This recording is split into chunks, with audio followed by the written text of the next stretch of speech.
The drill bit screeched against the dense, obsidian-like rock, sending up a plume of dust in the low gravity of Xiphos 9. Elias Trent, the mining foreman, wiped his brow as his visor display flickered with data. The readings were off the charts. Deep within the moon's crust, something wasn't right. "This isn't ordinary bedrock," mumbled Dr. Evelyn Carter, watching from a nearby observation platform. As chief scientist of the Celestial Frontier Mining Initiative, she had studied countless planetary compositions, but the readings from this site were unlike anything she'd ever seen. Trent grunted. "Well, whatever it is, we're busting through it now." The drill struck something that wasn't stone. A metallic shriek echoed through the tunnels. The machinery shuddered, and a concussive force sent the crew stumbling backward. The ground beneath them trembled, then fell silent. A moment later, the dust cleared, revealing the object embedded in the rock. It was enormous, partially buried, with an iridescent surface that shimmered between colors, as if it were shifting with the dim light of their headlamps. "What in the hell?" Trent stepped forward, brushing a gloved hand over the smooth surface. A hum resonated through the cavern. The artifact reacted. A pulse of energy surged outward, knocking Trent onto his back. The lights in the tunnel flickered. "Get away from it!" Carter shouted, rushing forward. But it was too late. The artifact was waking up. The research lab, hastily assembled on the mining station's upper deck, was in chaos. The artifact had been carefully excavated and transported into the lab's containment field. Since then, it had been emitting a low, rhythmic vibration, almost like a heartbeat. Dr. Carter stood over the glowing relic, her mind racing. This wasn't just an unusual mineral deposit or an ancient ruin. This was technology. "Are we sure it's safe to keep it here?" asked Lieutenant James Rourke, the station's head of security. He was tense, arms crossed, watching the artifact with distrust. "We don't even know what safe means in this context," Carter admitted. But moving it again could trigger another reaction. Trent, still sore from his encounter, scoffed. "I don't like it. This thing was buried for a reason." Carter didn't disagree, but there was something else bothering her. "We took core samples from this area weeks ago," she said. "There was nothing, just rock. It's like this artifact wasn't here before." Silence filled the room. The thought was unsettling. Then, without warning, the artifact shifted. A seam appeared along its surface, revealing a thin opening that hadn't been there before. The energy within intensified, and a holographic display burst forth, a series of alien symbols rotating in midair. Carter's heart pounded. "Oh my God, it's responding," whispered one of her assistants. But to what? Back at Mission Control, orbiting high above Xiphos 9, an urgent message was relayed to Earth. Unidentified alien technology discovered. Possible first contact event. Awaiting directives. The signal went out across the void, but what no one on the station realized was that their message had already been intercepted. Far beyond human space, something else was listening, and it was coming. The first sign of trouble came just after midnight cycle. Dr. Evelyn Carter was reviewing the holographic symbols projected by the artifact when the station's proximity alarms wailed through the corridors. She barely had time to glance at Lieutenant Rourke before the comms crackled to life. "Unidentified vessels inbound. We count at least 3, no 5. They're moving fast." Carter's stomach twisted. Already, they had barely begun to analyze the artifact, and now alien ships were descending on Xiphos 9. It was no coincidence. "Give me a visual," Rourke ordered, sprinting toward the command deck. Carter followed, close behind. The holo display flickered as images from the station's long-range sensors came into focus. A fleet of sleek, angular ships broke through the dark expanse of space, their hulls pulsating with deep blue energy signatures. They were unlike anything humanity had ever encountered. A transmission came through, heavily distorted but laced with an aggressive, imperious tone. The translation software barely had time to parse the language before the meaning became clear. "The relic belongs to the Zephyr Dominion. Surrender it, or be destroyed." The command deck fell into stunned silence. Rourke clenched his fists. "That's not a request." Before anyone could respond, The situation escalated. Another set of contacts appeared on the scanners. A second alien fleet, different in design, but just as formidable. Their ships were darker, more massive, bristling with weaponry. A second transmission followed, filled with deep, guttural syllables. The Crethean hegemony lays claim to the ancient prize. Surrender it to us, or face annihilation. Carter exhaled sharply. They're fighting over it, and humanity was caught in the middle. The first shots were fired before anyone could negotiate. Outside the station, the two alien fleets clashed in a dazzling display of energy weapons and precision strikes. Bright plasma bursts streaked through space as Zephyr and Crethean ships tore into one another. The station shook from the residual shock waves. "Damn it," Rourke hissed. "They don't care about us. They're only focused on each other." "That might not last long," Carter said. "What happens when one of them wins?" As if to answer her, a small Zephyr strike team broke off from the battle and sped toward the mining station. Seconds later, the Cretheans followed suit. "They're boarding us." Rourke's voice was grim. Red emergency lights flashed. The station's defense systems were minimal. They were miners, not soldiers. But now they were about to become pawns in an alien war. Carter's mind raced. The artifact was the key to everything, but no one yet understood why. The aliens wanted it badly enough to kill for it, which meant it was dangerous. "We can't let them have it," she said, already heading for the research lab. Rourke hesitated. "You're not seriously thinking of moving it now?" "If we don't, we're handing it to whoever gets here first." With a frustrated sigh, Rourke barked orders into his comms. "All hands, prepare for enemy boarding. Protect the artifact at all costs." Outside, the battle raged on. But now, war was coming inside the station. The station trembled as the first Zephyr boarding pods slammed into its hull. The impact sent a shudder through the metal floors, rattling equipment and knocking Dr. Evelyn Carter against the research lab's workbench. Multiple hull breaches. A frantic voice crackled over the comms. "Zephyr forces in docking bay 2. Cretheans coming in from the lower sectors." Lieutenant James Rourke swore under his breath. "They're both coming for the artifact." Carter had no time to argue. She turned to her team, who stood frozen in fear around the glowing alien relic. "We need to move it. Now." Her assistant, Dr. Malik Anwar, shook his head. "Move it where?" "Nowhere on this station is safe." Before Carter could respond, the station's gravity fluctuated.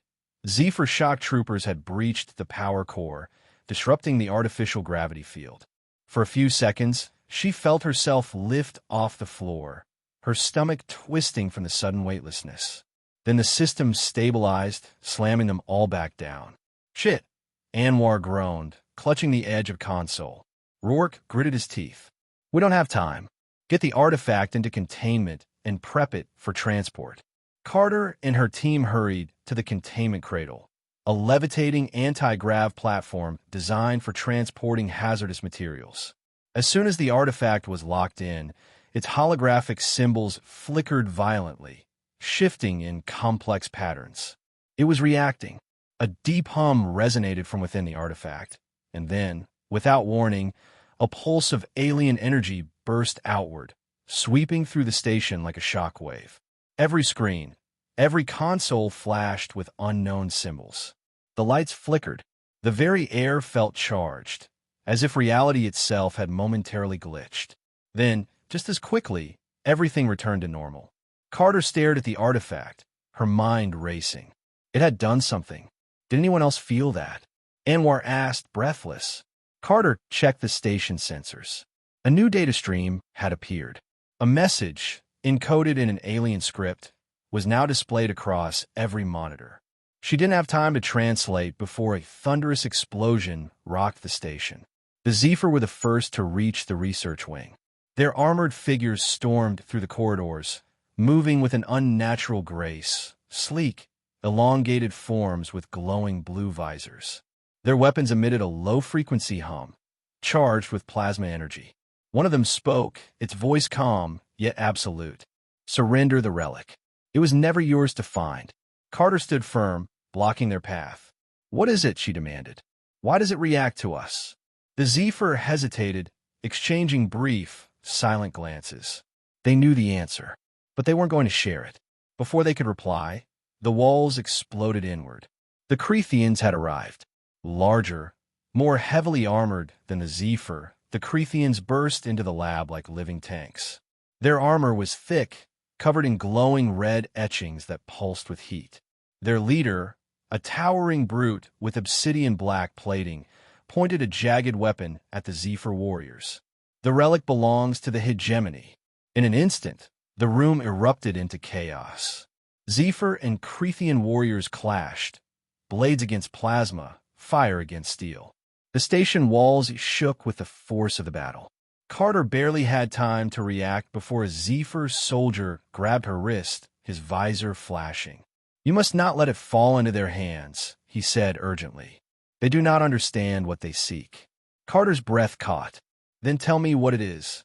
But before he could answer, a Creathian blade tore through his armor, and he crumpled to the ground. Rourke grabbed Carter's arm. "We need to go now." Carter hesitated, but then made her choice.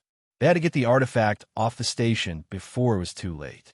With one last glance at the warring aliens, she turned and ran.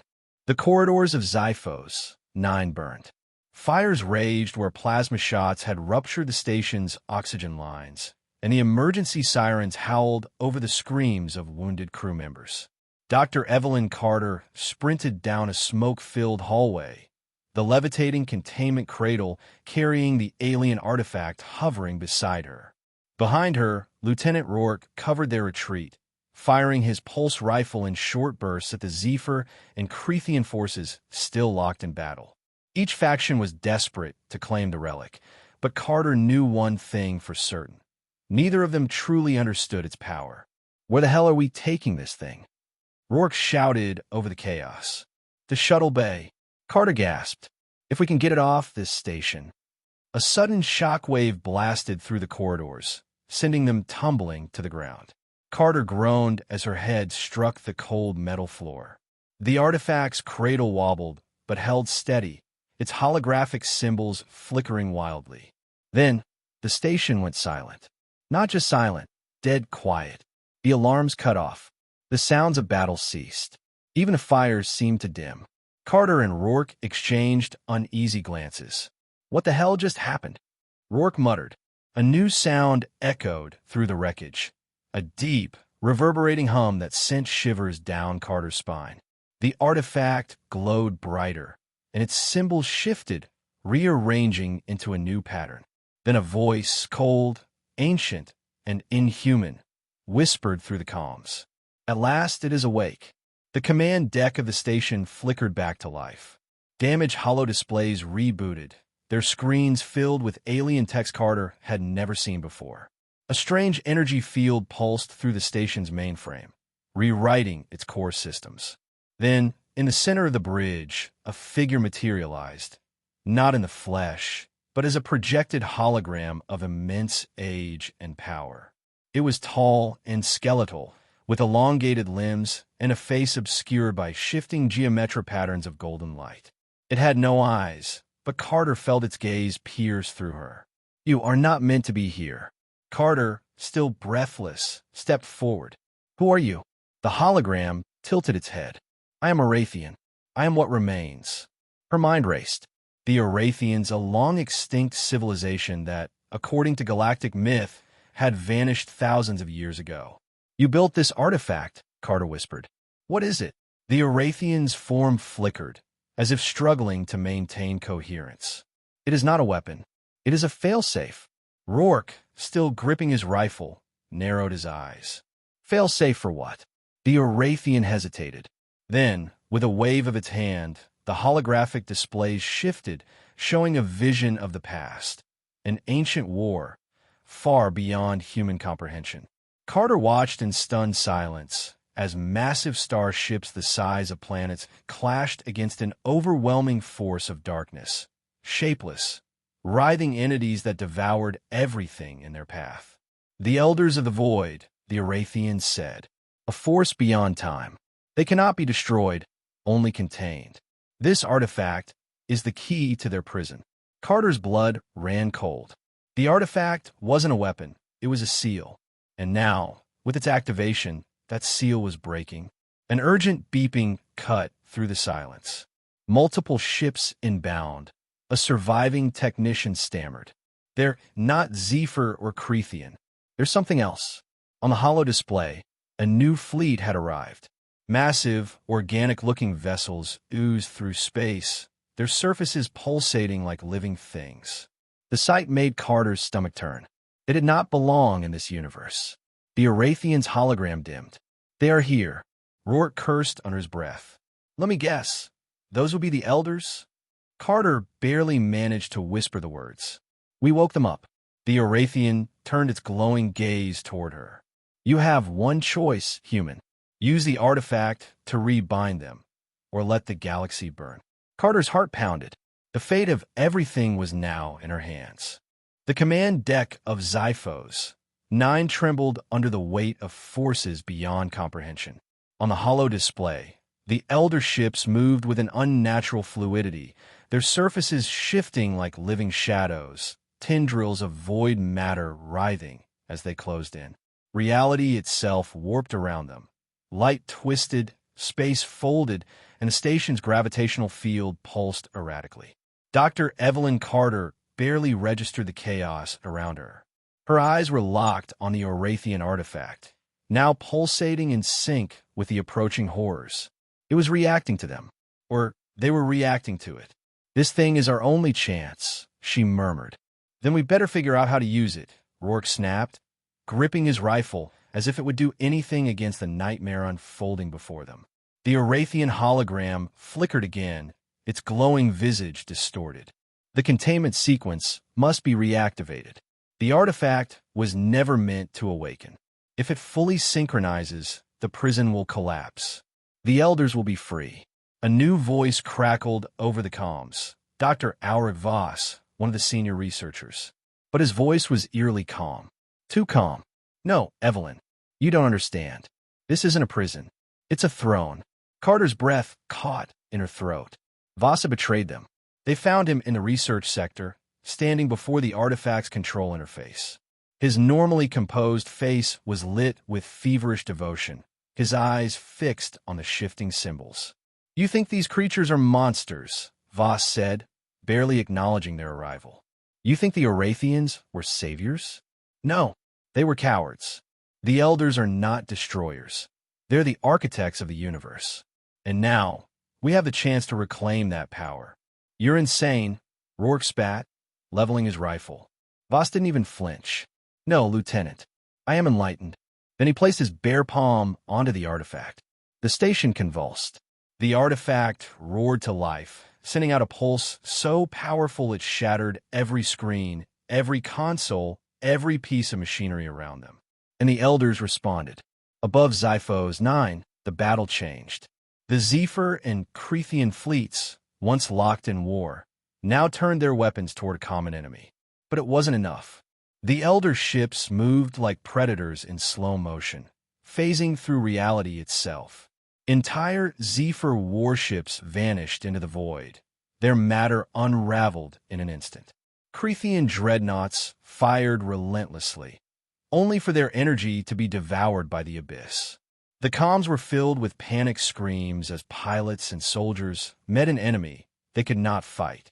Then across the battlefield, a new signal emerged. Not from the Zephyr, not from the Cretheans, not even from the Elders. The artifact was transmitting. A single, impossible message pulsed through every vessel, every mind. Unity, Oregon, Oblivion. Inside the station, Carter watched in horror as Voss convulsed, his body half merged with the artifact's interface. The Elders were using him, turning him into a conduit. How do we stop this? She shouted at the Erathian hologram. Its flickering gaze locked onto her. You already know. Her heart pounded. She looked at the holographic interface, at the symbols flashing in rapid succession. She had studied them for hours. She had the key, but there was a cost. Rourke, she whispered, if I do this, I don't know what happens to me. Rourke met her gaze, jaw clenched. He knew there was no choice. Then let's make it count. With one last breath, Carter placed her hands on the artifact. The symbols shifted, rearranging, responding to her. Not to Voss, not to the elders. To her, a human factor. The artifact reacted, unleashing a final, deafening pulse of energy. Across the battlefield, every Zephyr, every Crethian, every human felt something impossible. Their minds briefly linked, a singular shared consciousness spanning species, history, and time. The elders hesitated. For the first time in eons, they felt something foreign to them. Unity, resistance, a will greater than their hunger. They screamed, and then, as if ripped from existence, the elder fleet imploded into nothingness. The war was over. When Carter awoke, she was no longer on Xiphos 9. She stood in an endless void, stars swirling around her like falling embers. The Erathian hologram appeared once more, stronger now. You did what we could not, it said. You chose the path of unity. You saved them all. Carter felt weightless. But the artifact, it's still here. It is bound to you now, the Erathian said. You are its keeper, and the galaxy will need one. She looked down. The symbols of the artifact were now etched into her skin, glowing softly. A final warning echoed in her mind. Beware those who seek control, for they will awaken the true destroyers. Then, the void collapsed around her, and she opened her eyes to a galaxy forever changed.